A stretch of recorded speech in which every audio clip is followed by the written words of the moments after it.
Dong dong. Do you guys have to pee pee really bad? So sorry it took me so long. You guys have the patience of saints. That's good because you know we don't.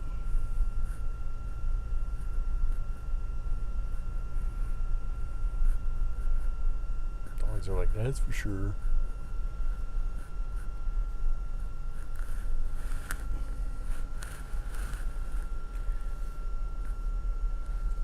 Speed limit is 5. You are going to crash. There's a wheelchair sitting there. Like, needs to be returned. Alright, parking garages are always confusing. How to get out? Man, in this camera it looks like I'm scraping the ceiling. Here we go. Exit.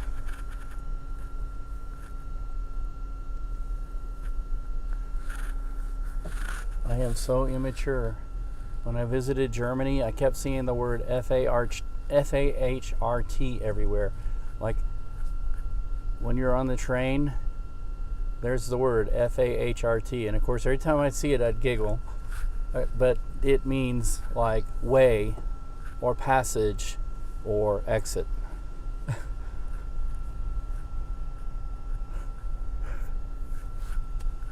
And German is kind of a funny language to us because they don't. If they need to make a word out of several words, they just string the several words together. So their words can get really, really long and very guttural sounding. So yes, we had the experience. And I watched a lot of American war movies, and of course, American war movies have the German Prussian stereotype. I watch, and they're always shouting in German, and the word schnell comes up a lot, which means quick. I don't know that much German, but when we went to Germany, we had the experience of getting yelled at by a German. And it kind of brought flashbacks of like the stereotype, He wasn't really yelling at us at the time. There was the refugee crisis, which I don't know whatever became of that. I guess it kind of abated itself a bit. It's still there, but well, the particular German was very angry about the refugee situation, feeling that his country was taking on too much and letting too many people they didn't know about into the country. And he wanted to express it to whoever was there. And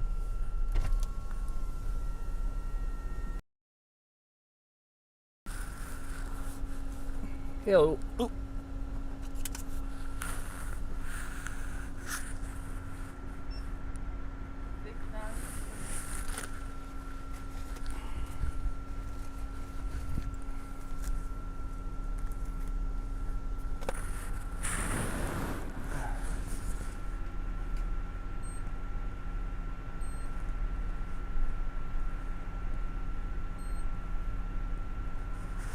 Thank you.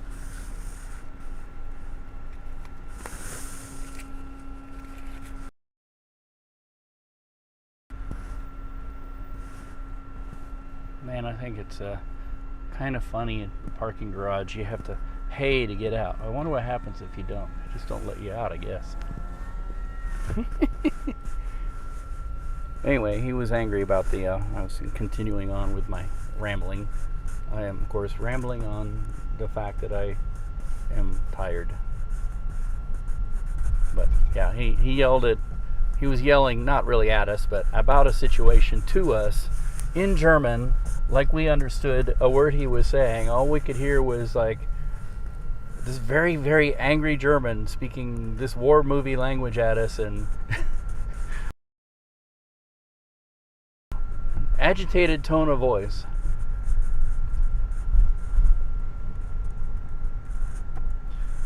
the American war movies where they actually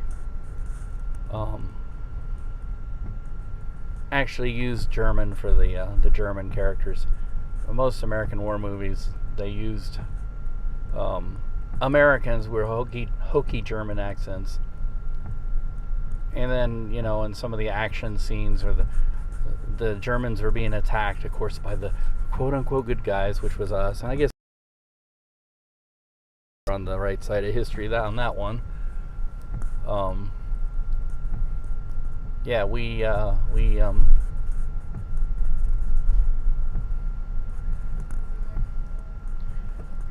always had the Germans running around and shouting in German, when in all other parts of the movie they were speaking in English with hokey German accents. My apologies to my German friends. I know I'm probably, in my lack of sleep, not being super sensitive. I know that's a very sensitive subject. I will say about Germany when we visited there too. I'm committed to digging myself in that hole. I'm good at that. That they really, really, really make sure they teach history accurately about that part of German history. I mean, they teach they teach the rest of the history as well, but they're very, very sensitive about that. They make sure that we went to the remains of the old Gestapo building, and if you haven't ever been anywhere, you should go there. And they really talk about the history. I was surprised to learn. I guess I'm like a lot of people who've grown up on call the Hitler Channel the History Channel, because at one time it was like every other show was about Hitler. Now every other show, it seems, I don't even know if they're the History Channel anymore. Every other show is about collecting junk or whatever. Sorry about my windshield. God. Anyway, that Gestapo museum, I was very surprised to learn, but I should have known this, because it's very similar to what's happening in America right now. I'm not making any political statements here. I'm just saying that in Germany at the time, rural people tended to be very conservative, and the people in the cities tended, and that's similar to the way our political structure is here. And so, boy, I'm long-winded. The people in Berlin did not like the Nazis and did not vote for them, and hated them when they came to power. And I guess as, patriotism in the country, and, we're all in this together, and the war effort, they kind of came around to, like, our city and our country to the last. But they really did not like Hitler. Especially if you consider that between the wars, Berlin was kind of a center of arts and culture, and it was pretty wide open. And one of the first things the Nazis did was they did away with a lot of that.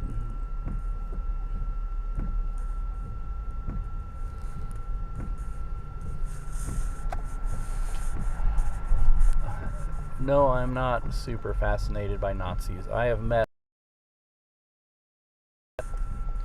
people who romanticize Nazis, and I thought they were fools. This is a tricky, I'm good. I was gonna say this is kind of tricky with all the headlights I can't see, but in my rearview mirror there's nobody up on my butt, so there's nobody like gonna blare their horns at me. I'll probably, hopefully, use this opportunity here. He just ran a red light. I tell you what, if you can't see around the corner and you go when it's yellow, run that red light and you're in their way. So it's safer to wait for the light to turn red, and those moments, not minutes, moments when you know the other light hasn't really turned red yet or turned green yet, you can go with an eye towards looking down the road, and if somebody's going to come at you at 100 miles an hour, you can hit your brakes and not die. Safer to go when the light is red than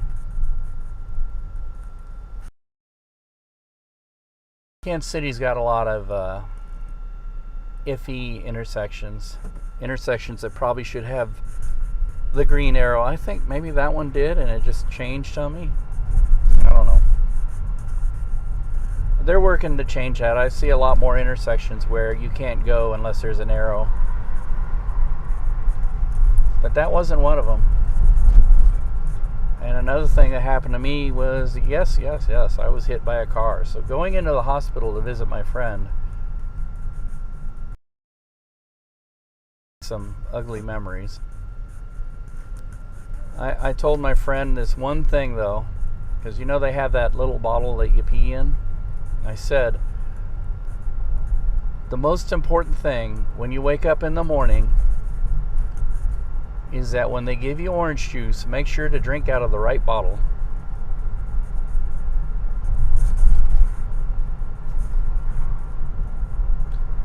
I'm not saying I did.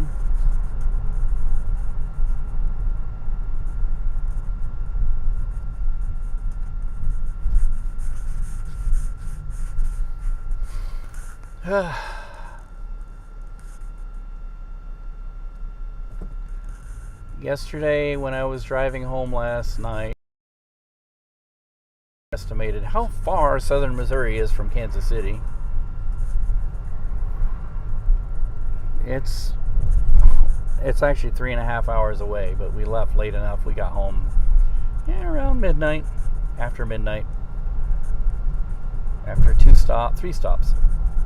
Anyway, so somebody was talking to me on these chats things, and I could hardly talk because I couldn't read. I was looking and squinting, and the cars were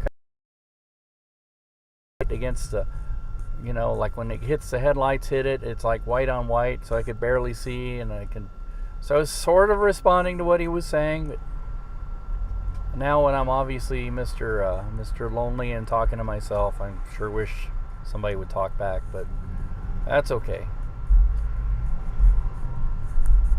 People can listen to my boorish rant if they want later on. And earlier today, and I apologize.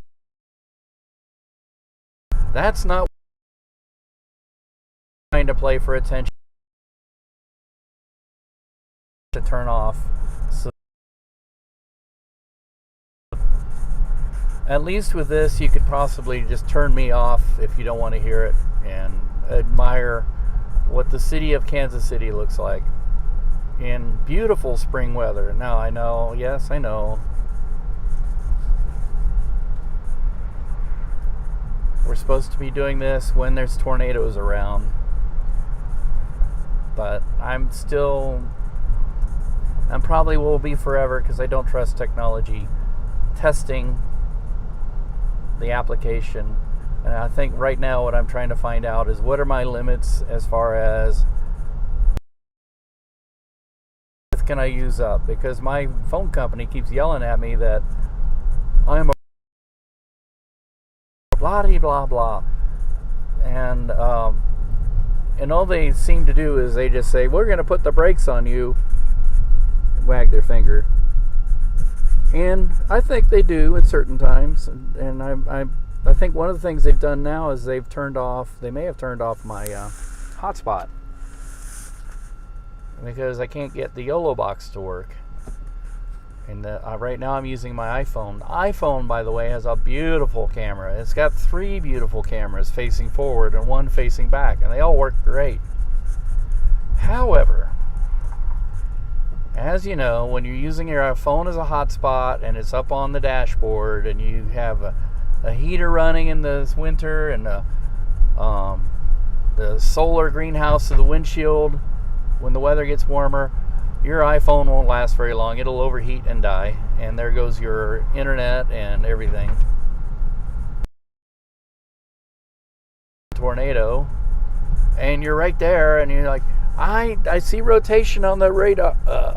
Never mind. Well, I guess I'm doing this the old-fashioned way, which is not super safe, by the way. And those of you who know probably know a million times better than me. Internet connectivity out in the boonies is pretty sketchy. Anyway, I don't know how many times I'd be chasing a storm only to realize that I look at the time on my radar when it dawns on me to look, and I'm like, ooh, that's pretty old.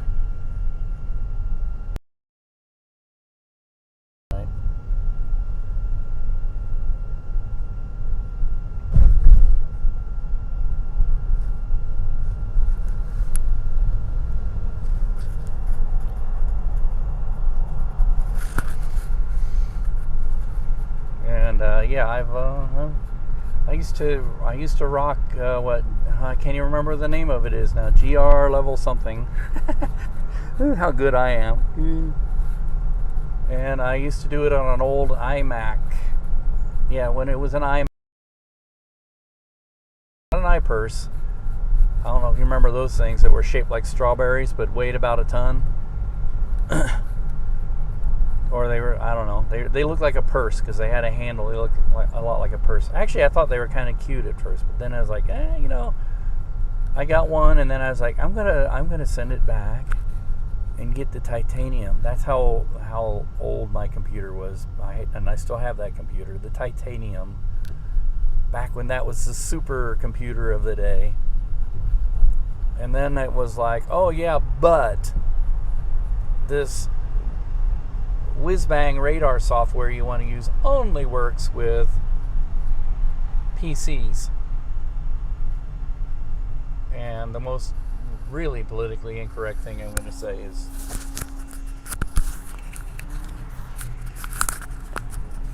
hold on, let me shake the mic around a little bit. The correct thing I'm going to say is PC to me stands for piece of crap.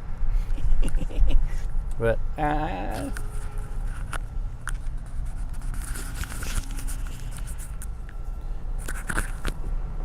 for my YouTube friends, I haven't been able to figure out how to do it, but they say the way to cheat the algorithm is to run a survey. So if I were to run a survey, I would say, what are you, a PCer or a Mac? Or how should I say, piece of crap or crapple? Because I have one for Apple too. Yes, they've made me mad many times over. I could go for the proprietary crap that Crapple pulls. But I are an artist of some sort, and I edit video for a living and for fun. Although I don't know how much fun it is. And I do it for a living, and then I come home and I do it at home. I don't know. I was saying earlier today it relaxes me, but it doesn't relax me at work. Trust me on that one. But if you do video editing, it's not as true as it used to be, but it used to be there was only one place to go for that, and that was Apple. Matter of fact, in the late 90s, when they released the things like the iPurse and the what do you call their desk version, the one that looked like a TV screen sitting on your desk. They had those beautiful colors. I wish they brought those back. I would love those colors again. I mean, all white, all silver. I wish they would bring the colors back. I thought those were neat. But yeah, when they had the multi-rainbow colored computers, they came out with these programs, the software. One was iMovie, and I was amazed the first time now on a computer and it works. Holy crap! edited my first video, I never looked back. And then I took the plunge into Final Cut Pro. It took me a while. I was scared of it at first, but then when I figured it out, finally figured out how it kind of worked and everything, which is such a big, massive program, it takes forever to figure out how it works. I still don't know a lot of things. Yeah, and I do it for a living.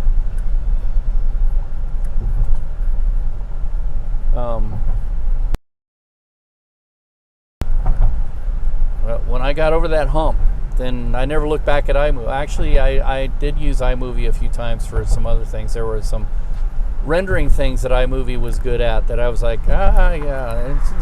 Oh, and what caused that was I used to operate, because Final Cut Pro was not a cheap program for a long time. It is now. It's reasonable now. $1,200 at one time, unless you were a student, which I wasn't when I bought it. But let's just say I never bought it. Way back when. And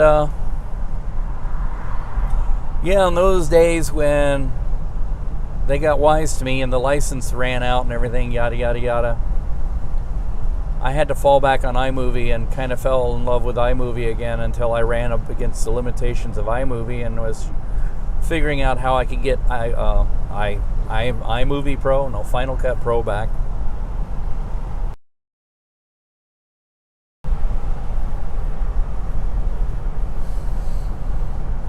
And that was back in the days when I was editing and shooting video for the news and everything.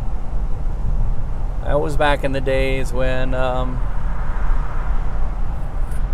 your only choice was 2 edit machines and maybe, if you're lucky, a mixer in between. Audio mixer, not a video mixer. That was way too fancy. The only video mixer, which I learned how to use that, was an AB Roll edit suite we had. And one day I went in there and they took it out. And I'm like, oh, what'd you do with my edit suite? They're like, it's too old, we're tired of maintaining it, we threw it in the dumpster. We're now using Avid. So I had to learn how to use Avid. Actually, I was learning how to use Avid, so I didn't really notice the edit suite. It was just gone one day. I came in and what'd you do with it? We threw it in the dumpster. Oh, why'd you do that? Why didn't you give it to me? I can play with it. And they'd be like, no. What's to say you're not going to form a TV station and use our equipment against us? No, we don't give our stuff away. We throw it away. That's true. You won't see a TV station sell surplus equipment. They will put it in a landfill and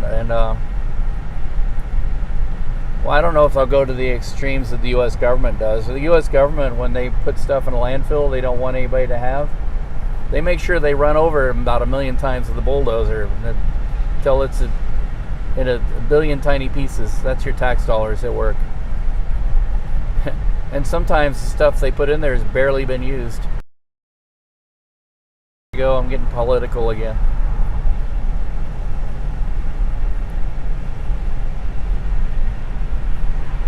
You might think I'm a liberal sometimes, or you might think I'm a conservative, but actually I'm pretty middle of the road. And I will say this about being liberal or conservative. There's a comedian, I think, who said it the best. He said, when somebody is sticking their foot up your butt and they're wearing a boot, does it matter which foot they're wearing that boot on? Left or right, it probably feels about the same. And that's how I feel about politics.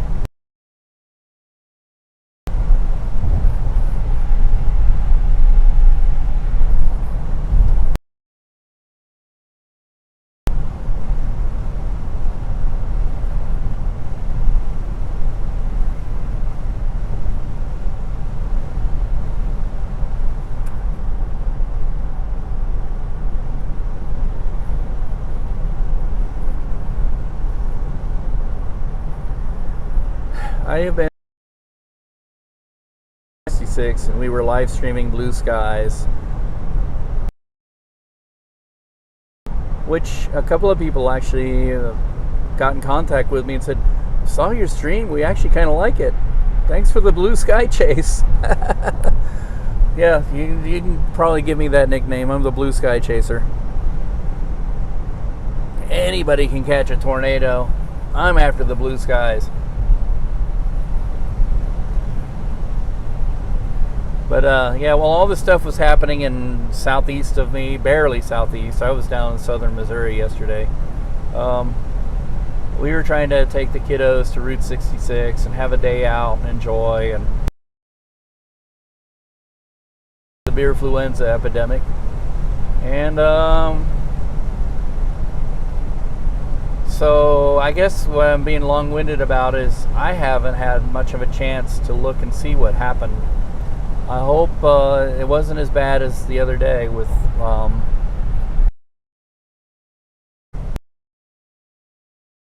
a town in Alabama, starts with an O. It's like, I'm sure it's named after a body of water that's close by. It's Okachee or something like Okachee. I'm sorry if I'm sounding ignorant, but some of those names are, I know, pretty much are derived from Native Americans, indigenous people who used to live in America before Europeans came and told them to scoot. There I go again, sorry, politics. That's not politics, it's history. Anyway, so, yeah, since it's kind of a foreign word to us, it's pretty easy to forget. I know it starts with an O and there's an E and I think there's a CH in there and there's a T. I'm not getting the vowels. Okachee?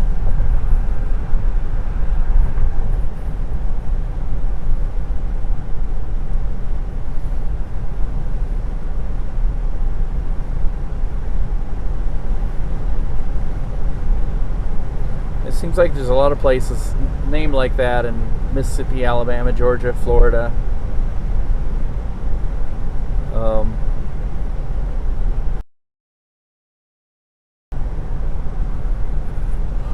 I guess in my rambling and my not letting my mind rest to think about them, I can't think of any names off the top of my Okeechobee. I better not even try. I can't even say the main names. Here's one, Miami. There's one. That's an indigenous name. Here in Kansas, Missouri. Actually, I'm in Missouri. Sorry. Across the whole state is named after the Kansas Indians, or the Kansas River, or the Kaw, K-A-W. It's got both names.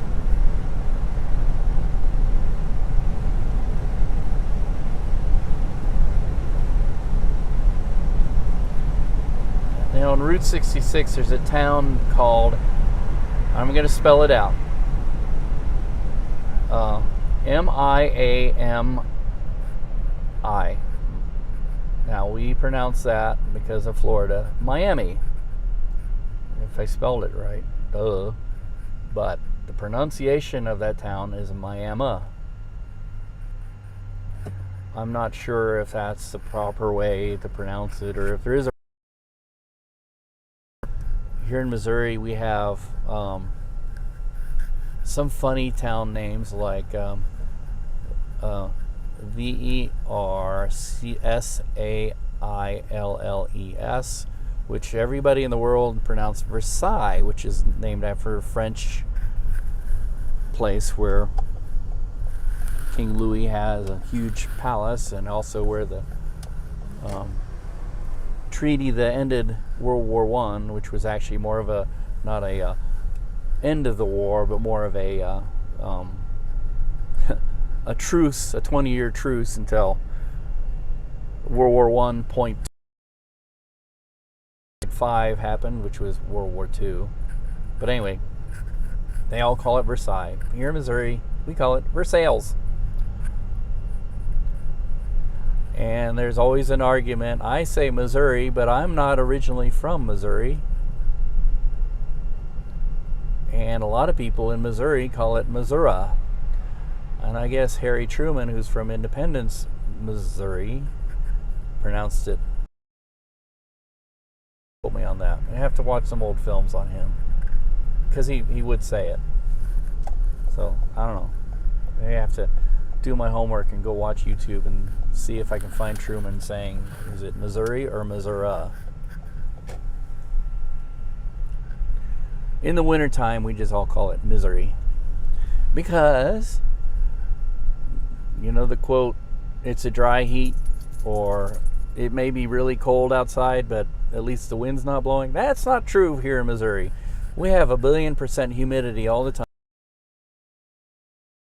Hot and yucky.